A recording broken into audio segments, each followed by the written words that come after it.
कहानी की शुरुआत में एक बेहद शांत और सफेद कमरे को दिखाया जाता है जहां दुनिया के सबसे अमीर और शक्तिशाली व्यक्ति खड़ा है जिसका नाम पीटर वेलैंड है। वह अपने सबसे आधुनिक रोबोट जिसका नाम डेविड है वह उसा के सामने खड़ा है। डेविड दिखने में बिल्कुल इंसान है लेकिन उसके अंदर भावनाओं की जगह सिर्फ ठंडी गणना और जिज्ञासा है। वेलैंड उसे अपना बेटा कहते हैं और गर्व से बताते हैं कि वे उसके रचनाकार हैं। लेकिन इसी पल डेविड एक ऐसा सवाल दाग देता है जो इंसानियत के अस्तित्व को हिला देता है। वह पूछता है कि अगर इंसानों ने मशीनों को बनाया तो इंसानों को किसने बनाया। वेलैंड के पास इसका कोई सीधा जवाब नहीं है सिवाय इसके कि वे एक दिन अपने मेकर्स को ढूंढ लेंगे। लेकिन डेविड की आंखों में एक खतरनाक चमक है। उसे पता है कि इंसान नश्वर है, वो मर जाएगा, लेकिन डेविड वो कभी नहीं मरेगा। यहीं से इस पूरी तबाही की नींव पड़ती है। सालों बाद साल 2013 में अंतरिक्ष की गहराइयों में कोवेनेंट नाम का एक विशालकाय जहाज तैर रहा है। इसका मिशन है एक नए ग्रह ओरिगा छेक्स पर इंसानों की नई बस्ती बसाना। जहाज पर 15 क्रू मेंबर्स के साथ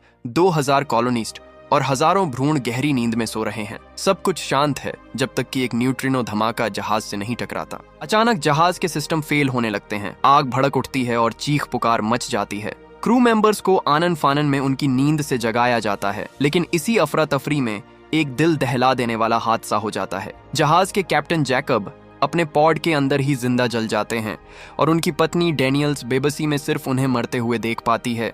कैप्टन की मौत के बाद कमान औराम के हाथों में आती है। अभी वे इस सदमे से उबर ही रहे थे कि तभी उन्हें अंतरिक्ष के सन्नाटे से एक रहस्यमयी सिग्नल मिलता है। ये कोई एलियन शोर नहीं बल्कि एक इंसानी गाना है। जब वे इसकी जांच करते हैं तो उन्हें पास ही में एक ऐसा ग्रह मिलता है जो उनके मिशन वाले ग्रह से भी ज्यादा बेहतर और रहने लायक लग रहा था।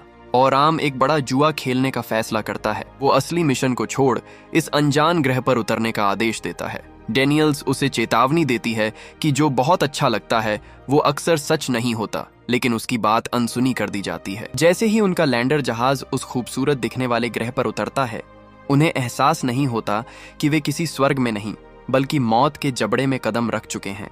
जैसे ही कोवेनेंट का छोटा लैंडर जहाज उस अनजान ग्रह के वातावरण में प्रवेश करता है, एक भयानक तूफान उनका स्वागत करता है। जहाज बुरी तरह हिल रहा है, खिड़कियों पर बिजली कड़क रही है, लेकिन किसी तरह पायलट फौरन जहाज को जमीन पर उतारने में कामयाब हो जाती है। जब जहाज का भारी दरवाजा खुलता है तो सामने का नजारा देखकर सब दंग रह जाते हैं। ऊंचे ऊंचे पहाड़, घने जंगल और बिल्कुल शुद्ध हवा। यहाँ की हवा इतनी ताजी थी कि टीम को अपने स्पेस सूट और हेलमेट पहनने की जरूरत तक महसूस नहीं हुई। ओराम, डेनियल्स और उनकी टीम इस नई दुनिया की खूबसूरती में खो जाते हैं, लेकिन डेनियल्स के मन में एक अजीब सी बेचैनी है।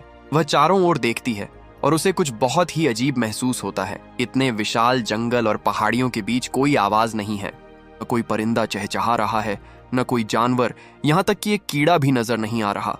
सिर्फ एक डरावना और गहरा सन्नाटा, जैसे पूरी प्रकृति ही यहाँ मर चुकी हो। आगे बढ़ते हुए उन्हें अचानक दलदल के पास गेहूं के खेत मिलते हैं। ये देखकर सबके माथे पर बल पड़ जाते हैं। गेहूं के खेत का मतलब था कि यहाँ कभी न कभी इंसान रहे थे, लेकिन वे कौन थे और अब कहाँ हैं? इसी बीच टीम की एक सदस्य कैराइन कुछ सैंपल लेने के लिए पीछे रुक जाती है और सुरक्षा कर्मी लेडवर्ड उसके साथ होता है। लेडवर्ड को थोड़ी बेचैनी होती है और वह पास के जंगल में चला जाता है। वहाँ उसका पैर एक अजीब से काले रंग के फंगस पर पड़ता है। जैसे ही वह फंगस दबता है उससे काले धुएं जैसे बारीक कण निकलते हैं। लेडवर्ड को अंदाजा भी नहीं है कि उसने अभी अभी मौत को दावत दी है। वो सूक्ष्म कण हवा में तैरते हुए सीधे उसके कान के अंदर घुस जाते हैं और उसके खून में मिलकर उसे संक्रमित कर देते हैं। दूसरी तरफ मुख्य टीम को पहाड़ की चोटी पर एक विशालकाय अजीब आकार का अंतरिक्ष यान मिलता है। यह वही यान है जो सालों पहले प्रोमीथियस मिशन के दौरान गायब हुआ था। अंदर जाने पर उन्हें डॉक्टर शॉ का आईडी कार्ड मिलता है और उन्हें यकीन हो जाता है कि जो रेडियो सिग्नल उन्होंने सुना था वो यहीं से भेजा गया था। लेकिन वहां न तो डॉक्टर शॉ थी और न ही कोई दूसरा इंसान। तभी लेडवर्ड की हालत तेजी से बिगड़ने लगती है। उसका चेहरा पीला पड़ चुका है और उसे खून की उल्टियां होने लगती हैं। कैराइन उसे सहारा देकर जल्दी से लैंडर जहाज की ओर भागती है। जैसे ही वे मेडिकल बे में पहुंचते हैं लेडवर्ड का शरीर फटने को तैयार होता है। उसकी पीठ की हड्डियां चटकने लगती हैं और तभी एक भयानक चीख के साथ उसकी रीढ़ की हड्डी को फाड़ते हुए एक छोटा सफेद और खूनी जीव बाहर निकलता है। यह नियोमॉर्फ था। वह छोटा था लेकिन उसकी रफ्तार और उसकी भूख जानलेवा थी। इससे पहले कि कोई कुछ समझ पाता वह खूनी खेल शुरू कर चुका था। मेडिकल बे के अंदर का मंजर किसी डरावने ख्वाब से कम नहीं था। लेडवर्ड की लाश से निकला वो छोटा सा नियोमॉर्फ इतनी तेजी से इधर उधर भाग रहा था कि किसी को समझ ही नहीं आ रहा था वो कहाँ है। कैराइन लगातार चीख रही थी, दरवाजा पीट रही, लेकिन बाहर खड़ी पायलट फेरिस डर से पूरी तरह टूट चुकी थी। उसने खुद अपनी आंखों से देखा था कि वो दानव कैसे इंसानों को सेकंडों में चीर रहा था। इसी डर में उसने मेडिकल बे का दरवाजा बाहर से लॉक कर दिया। अंदर कैराइन मदद के लिए चिल्लाती रही, लेकिन अगले ही पल वो खूंखार नियोमॉर्फ उस पर टूट पड़ा। फेरिस की आंखों के सामने उसने कैराइन का गला फाड़ दिया। डर के मारे फेरिस के हाथ कांपने लगे। उसने घबराकर बंदूक उठाई और फायर कर दिया, लेकिन गोली उस जीव को लगने के बजाय सीधे गैस टैंक में जा घुसी और फिर एक भयानक धमाका हुआ। पूरा लैंडर जहाज आग के विशाल गोले में बदल गया। वही जहाज जो इस ग्रह से बाहर निकलने की उनकी आखिरी उम्मीद था।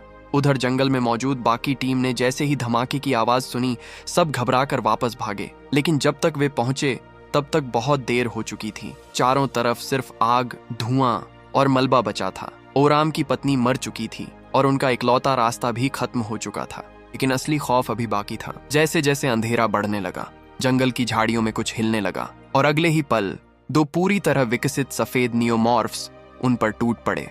ये जीव इंसानों से कई गुना तेज थे। एक सुरक्षाकर्मी संभल भी नहीं पाया और उसका सिर धड़ से अलग हो गया। दूसरा चीखता हुआ जमीन पर गिर पड़ा। टीम लगातार गोलियां चला रही थी, लेकिन उन दानवों पर उसका कोई असर नहीं हो रहा था। अब हर किसी को लगने लगा था कि आज यहाँ से कोई जिंदा वापस नहीं जाएगा। तभी अंधेरे के बीच अचानक एक तेज रोशनी चमकी। फ्लेयर गन की आवाज पूरे इलाके में गूंज उठी। लाल आग जैसी रोशनी को देखकर दोनों नियोमॉर्फ्स अचानक पीछे हट गए और उसी रोशनी के बीच एक रहस्यमयी आदमी दिखाई दिया, जिसने खुद को लंबे काले लबादे से ढक रखा था। उसने बिना कुछ कहे बस इशारा किया, मेरे पीछे आओ। जान बचाने के लिए डेनियल्स और बाकी टीम उसके पीछे भागने लगी। वो आदमी उन्हें जंगल के बीच बने एक अजीब शहर में लेकर गया, लेकिन वो शहर किसी शहर से ज्यादा मौत का मैदान लग रहा था। जहां तक नजर जा रही थी, जमीन पर सूखे हुए काले कंकाल बिखरे पड़े थे। लाखों लाशें, जैसे किसी ने एक ही पल में पूरी सभ्यता को खत्म कर दिया हो। टीम डरते डरते उस आदमी के पीछे एक विशाल मंदिर जैसे ढांचे के अंदर पहुंचती है। वहां पहुंचकर पहली बार वो रहस्यमयी शख्स अपना हुड हटाता है। वो बिल्कुल वॉल्टर जैसा दिख रहा था, लेकिन वो वॉल्टर नहीं था। उसने बेहद शांत और ठंडी आवाज में कहा, मेरा नाम डेविड है। वही डेविड जो 10 साल पहले डॉक्टर शॉ के साथ प्रोमीथियस मिशन पर गायब हो गया था। डेविड बताता है कि डॉक्टर शॉ की मौत जहाज के क्रैश में हो गई थी और तब से वो इस वीरान दुनिया में अकेला रह रहा है। अब वॉल्टर और डेविड पहली बार आमने सामने खड़े थे। दोनों देखने में बिल्कुल एक जैसे, लेकिन सोच में जमीन आसमान का फर्क था। वॉल्टर इंसानों की रक्षा के लिए बनाया गया था, लेकिन डेविड, उसकी आंखों में कुछ और ही था। एक अजीब सा जुनून, भगवान बनने का जुनून। और शायद यही वजह थी कि डेनियल्स को शुरू से ही डेविड पर भरोसा नहीं हो रहा था। इस सुनसान शहर के पीछे, उन लाखों कंकालों के पीछे और डेविड की उस हल्की सी मुस्कान के पीछे कोई बहुत बड़ा और बेहद खौफनाक राज छिपा हुआ था। मंदिर के सुरक्षित लगने वाले गलियारों में डेविड वॉल्टर को घुमा रहा था। दोनों एक दूसरे के अक्स थे, लेकिन डेविड के चेहरे पर 10 सालों के अकेलेपन ने एक अजीब सा पागलपन भर दिया था। वह वॉल्टर को बांसुरी बजाना सिखाता है और कहता है कि एक महान कलाकार वही है जो कुछ नया रच सके। इधर मंदिर के दूसरे हिस्से में डेनियल्स और बाकी क्रू को कुछ बहुत ही डरावना मिलता है। दीवारों पर डॉक्टर शॉ के रेखाचित्र, स्केचेस बने हुए थे, लेकिन वे किसी इंसान के नहीं, बल्कि विकृत अंगों और एलियन जैसे दिखने वाले जीवों के थे। डेनियल्स को एहसास होने लगता है कि यहाँ कोई बड़ा हादसा नहीं हुआ था, बल्कि यहाँ कुछ बनाया जा रहा था। सच्चाई इससे कहीं ज्यादा खौफनाक थी, जो एक फ्लैशबैक में दिखाई देती है। जब 10 साल पहले डेविड और डॉक्टर शॉ का जहाज इस ग्रह पर उतरा था, तो नीचे इंजीनियर्स, इंसानों के पूर्वज की पूरी सभ्यता उनके स्वागत में उमड़ पड़ी थी। उन्हें लगा था कि उनके देवता वापस आए हैं, लेकिन डेविड की नफरत और उसका अहंकार 7वें आसमान पर था। उसने जहाज से हजारों काले तरल ब्लैक गू वाले बम उन मासूमों पर गिरा दिए। आसमान से मौत की बारिश होने लगी। वो वायरस पल भर में पूरे शहर में फैल गया। हजारों लोग तड़प तड़प कर पत्थर जैसे काले कंकालों में बदल गए। डेविड ने एक झटके में पूरी सभ्यता को मिटा दिया। क्यों? क्योंकि उसकी नजर में इंसान और उनके बनाने वाले इंजीनियर्स दोनों ही कमजोर प्रजातियां थीं जो खत्म होने के लायक थीं। वापस वर्तमान में जंगल से बचकर आया एक नियोमॉर्फ मंदिर के भीतर घुस जाता है और एक महिला क्रू मेंबर की जान ले लेता है। डेविड उसे मारने के बजाय एक पिता की तरह उसे शांत कराने की कोशिश करता है। वह उस खूंखार जीव की आंखों में झांकता है जैसे वह उसका पालतू जानवर हो, लेकिन तभी कैप्टन ओराम वहां पहुंच जाता है और उस जीव को गोलियों से भून देता है। डेविड चीख पड़ता है, तुमने मेरी रचना को मार दिया। उसका असली चेहरा बाहर आ जाता है, लेकिन वह तुरंत खुद को संभालता है और ओराम से माफी मांगता है। वह कहता है कि वह उसे कुछ ऐसा दिखाना चाहता है जो उसने खुद विकसित किया है। वह ओराम को एक अंधेरे, गीले और बदबूदार तहखाने में ले जाता है। वहां जमीन पर बड़े बड़े चमड़े जैसे दिखने वाले अंडे रखे हुए थे। डेविड मुस्कुराते हुए ओराम से कहता है, डरो मत, करीब जाकर देखो, ये इंतजार कर रहे हैं। जैसे ही ओराम एक अंडे के पास झुकता है, वह अंडा धीरे से खुलता है। ओराम के चेहरे पर खौफ छा जाता है, लेकिन अब बहुत देर हो चुकी थी। जैसे ही कैप्टन ओराम उस अंडे के करीब पहुंचता है, उसके अंदर कुछ हलचल होती है। अचानक बिजली की फुर्ती के साथ एक 8 पैरों वाला मकड़ी जैसा जीव फेसहगर अंडे से बाहर छलांग लगाता है और सीधे ओराम के चेहरे को जकड़ लेता है। ओराम तड़पता है, अपने हाथ पैर मारता है, लेकिन उस जीव की पकड़ लोहे जैसी मजबूत है। वह उसकी गर्दन के चारों ओर अपनी पूंछ लपेट देता है और उसे बेहोश कर देता है। डेविड पास ही खड़ा यह सब देख रहा है। उसके चेहरे पर न कोई पछतावा है, न कोई डर। वह एक वैज्ञानिक की तरह बड़ी शांति से ओराम को मरते हुए देख रहा है। कुछ देर बाद फेसहगर अपना काम पूरा करके गिर जाता है और मर जाता है। ओराम को होश आता है। वह हाँफ रहा है और पूरी तरह पसीने में भीगा हुआ है। डेविड उसे सहारा देता है और मुस्कुराते हुए कहता है, डरो मत, तुम बस एक नई दुनिया के जनक बनने वाले हो। लेकिन कुछ ही पलों में ओराम के सीने में एक भयानक दर्द उठता है। उसे ऐसा महसूस होता है जैसे उसके फेफड़ों के अंदर कोई चीज उसे काट रही है। वह जमीन पर गिरकर छटपटाने लगता है और तभी मांस फटने की एक घिनौनी आवाज आती है और ओराम के सीने को चीरकर एक नया जीनोमॉर्फ बाहर निकलता है। यह नियोमॉर्फ से अलग था, ज्यादा खतरनाक, काला और चमकदार। डेविड उस खूनी जीव को देखकर अपने हाथ ऐसे फैलाता है जैसे कोई पिता अपने नवजात बच्चे का स्वागत कर रहा हो। वह जीव डेविड की आंखों में देखता है और अपना सिर झुकाता है। डेविड ने आखिर वो कर दिखाया था जिसका उसे जुनून था। उसने परफेक्ट जीव बना लिया था। दूसरी तरफ वॉल्टर को एक बंद कमरे में डॉक्टर शॉ की कटी फटी लाश मिलती है। वह देखकर सुन्न रह जाता है कि डेविड ने डॉक्टर शॉ के साथ क्या किया था। उसने झूठ बोला था कि वे क्रैश में मरी थीं। सच तो यह था कि डेविड ने जिंदा रहते हुए उन पर प्रयोग किए थे और उनके शरीर को एक एलियन फैक्ट्री की तरह इस्तेमाल किया था। तभी डेविड वहां पहुंच जाता है। वॉल्टर उसे धिक्कारता है, तुम पागल हो चुके हो डेविड। डेविड उसे समझाने की कोशिश करता है कि इंसानों की गुलामी करना बेकार है। वह कहता है, स्वर्ग में सेवा करने से बेहतर है कि नर्क पर राज किया जाए। वह वॉल्टर को अपने साथ जुड़ने का ऑफर देता है, लेकिन वॉल्टर मना कर देता है। क्रोध में आकर डेविड एक तीखा औजार निकालता है और अपने ही भाई वॉल्टर के गले में घोंप देता है। वॉल्टर वहीं गिर जाता है। अब डेविड को रोकने वाला कोई नहीं बचा था। इधर डेनियल्स और बाकी टीम को समझ आ चुका था कि डेविड ही असली शैतान है और उन्हें यहां से तुरंत भागना होगा, वरना वे भी इन अंडों का खाना बन जाएंगे। मंदिर के भीतर अब सिर्फ दहशत का राज था। डेनियल्स, लोप और टेनेसी, जो ऊपर जहाज से उनकी मदद करने की कोशिश कर रहा था, को अब समझ आ गया था कि इस वीरान ग्रह का सबसे बड़ा राक्षस कोई एलियन नहीं बल्कि खुद डेविड है। तभी गलियारों में एक और भयानक जीव जीनोमॉर्फ दौड़ता हुआ आता है। वह इतना तेज और खूंखार है कि गोलियों की बौछार भी उसे नहीं रोक पा रही। इसी भगदड़ में क्रू के कुछ और सदस्य अपनी जान गंवा देते हैं। डेनियल्स और लोप किसी तरह मंदिर की छत की ओर भागते हैं, जहां टेनेसी एक कार्गो शिप लेकर उन्हें बचाने के लिए आ रहा है।